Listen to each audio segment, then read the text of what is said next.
Hey Collective, welcome back. It's Wednesday, so you know what time it is. Collective, let's talk about self-love. I want you to know you are worthy and you are enough.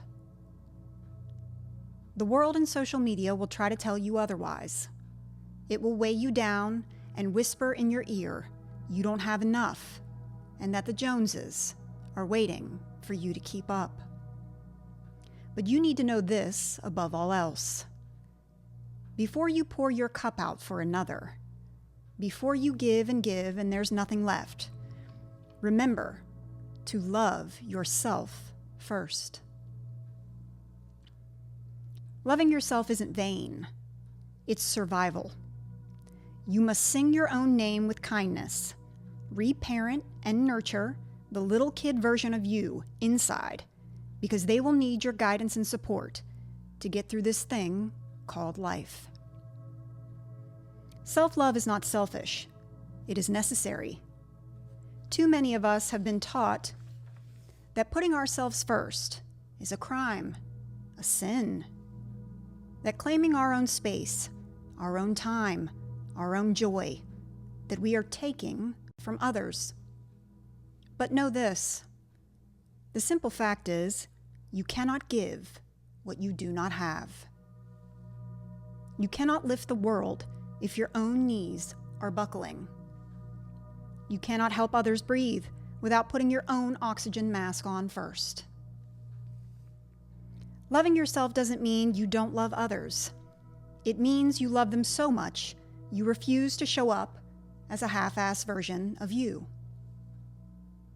Loving yourself means you care enough to show up strong, whole, and the person you're meant to be. It means you have gained the wisdom to know that your own well-being, your own heart, your own soul must come first. Not when everyone else is satisfied, not as an afterthought, but first. I thought for a long time that sacrifice was love. That the more you give, even if it's draining you dry, the more worthy you are. But what I have learned is, what good is a voice that has said so much, it's now just a whisper, and then, eventually, silence. If you do not take care of your own needs or tend your own fire, you will find yourself lost in the dark, asking yourself why nobody noticed or thought to save you. Instead, save your own damn self. Speak to yourself the way you would as if you were speaking to the 5-year-old version of you. Like a child you adore, or your dearest friend. We tend to be gentle with everyone but ourselves. We lift up their spirit, but tear down our own. We tell them they are beautiful, but when we look in the mirror, all we see is not yet, not quite, not enough. That has to end right here, right now. It's true, the world won't always hand you love out of the blue, and some days people will not see you. Recognize your light, give you the flowers you deserve, or tell you you are worthy. But you cannot wait for others to tell you who you are, because if you do, you will always be at the mercy of their moods, their actions, and their behaviors. So, wake up every morning and know deep in your bones that you are enough, just as you are. Nobody can take that from you. Loving yourself also means setting boundaries. Knowing no is a full sentence, and you don't have to lie or explain why. Just no. Your peace and your sanity are not up for negotiation.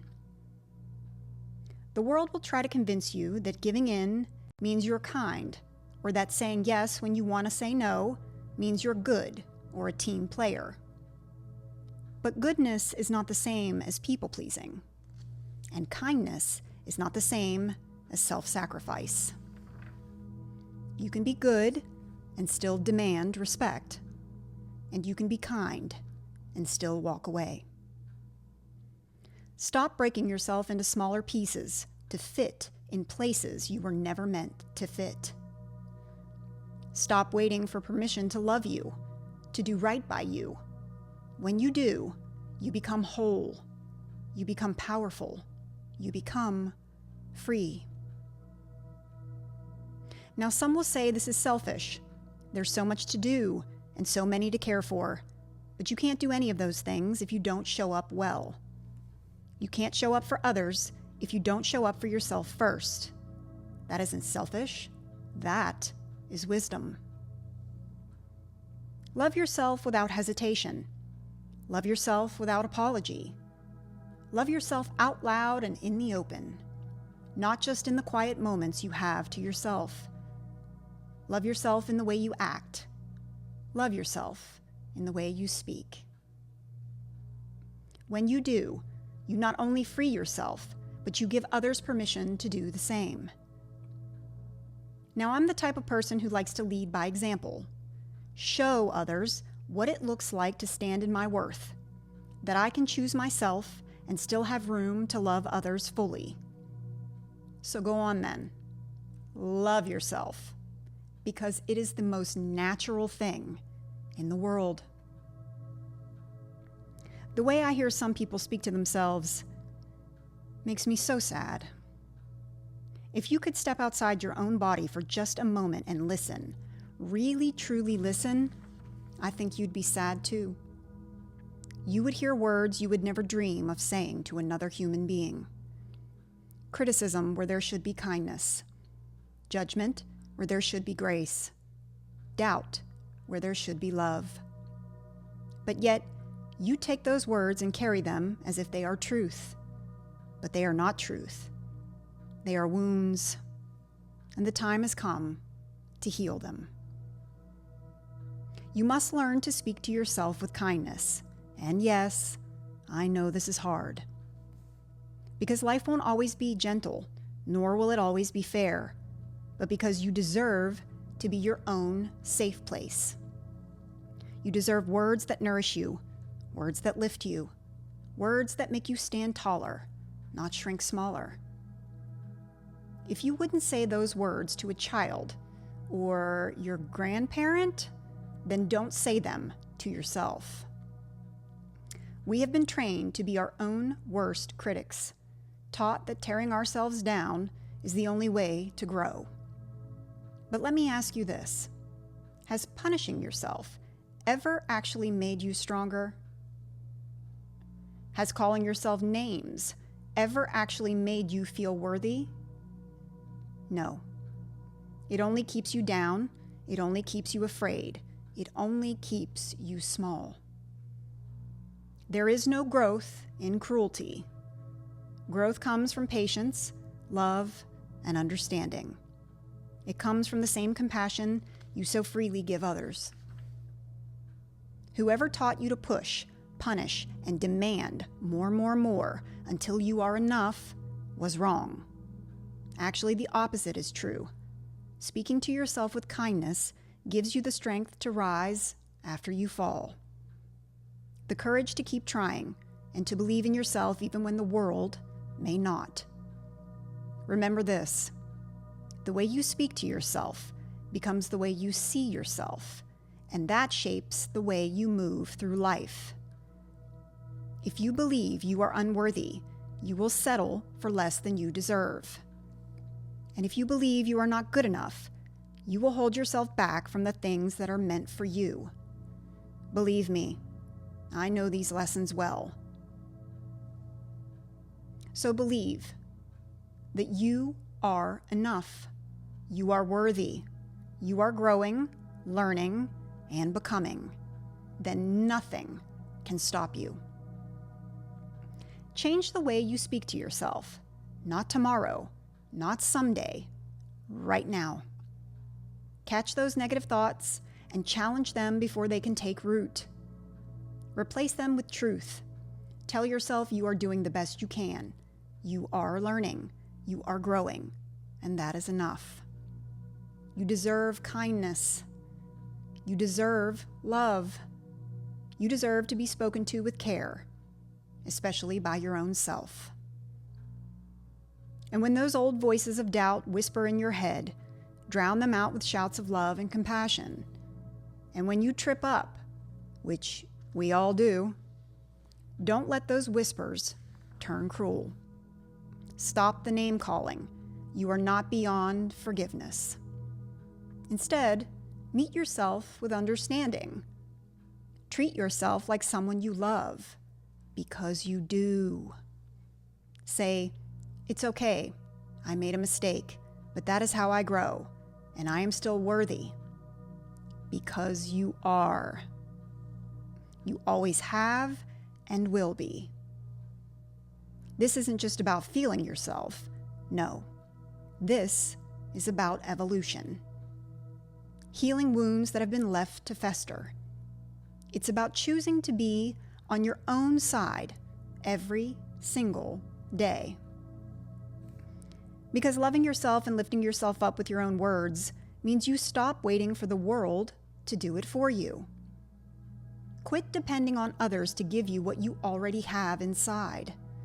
Quit speaking to yourself like you are the enemy and start speaking to yourself like a friend. Your heart, your mind, your energy, your time, they are sacred. And they need you to protect them. If you do not stand guard at the gate of your soul, protect your keep, the world will take and take and take until there is nothing left to give.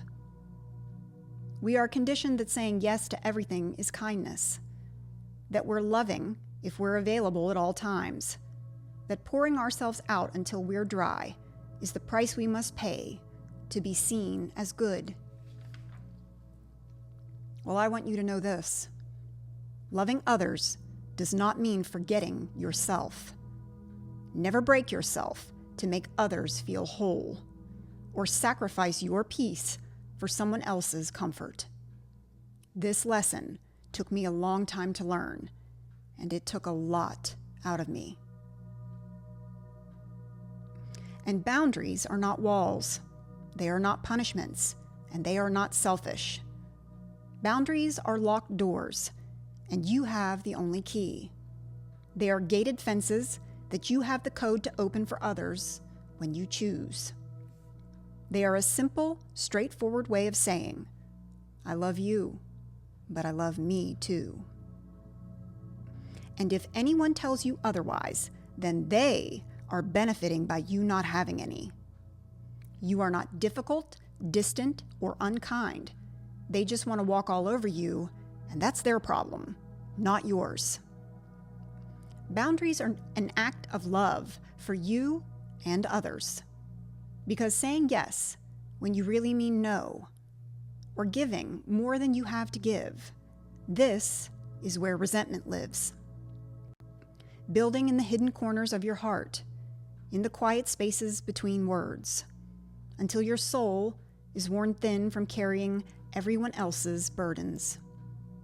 And what good would you be to them then? What good would you be to yourself then? Say no without guilt. Honor your own limits. Protect your peace like the sacred thing it is. You show up fully, you show up whole.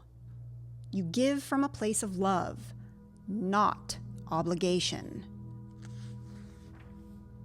And that, friends, is the difference between a love that grows and a love that drains. I know you have been taught to keep the peace, to put others first, and to avoid making waves. I was too. But know this, your peace, it's worth the waves. Hell, it's worth a tsunami. Your well-being is worth the discomfort of saying no. And anyone who truly sees you, who truly loves and cares for you, will understand that. So stand in the truth that you are allowed to take up space, to choose yourself, to protect yourself and your heart.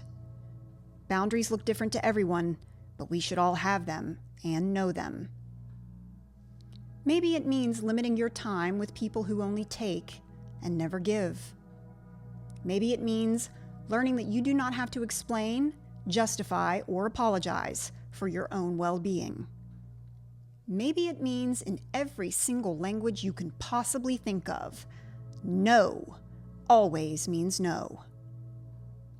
And when you actually start saying no without guilt, when you stop setting yourself on fire to keep other people warm, good shit happens. You feel stronger. You feel lighter. You feel freer. And the ones who truly deserve a spot in your life will still be there. They will respect you more, not less, and they will honor the space you need just as you honor theirs. So choose today to learn that saying no is not rejection. Choose today to start protecting your peace. Choose today to start loving yourself unapologetically. Because we are not here to be everything to everyone. We are here to be true to ourselves, and we are here to love ourselves. This has been your Wednesday Word. Until next time, friends, keep healing. See ya.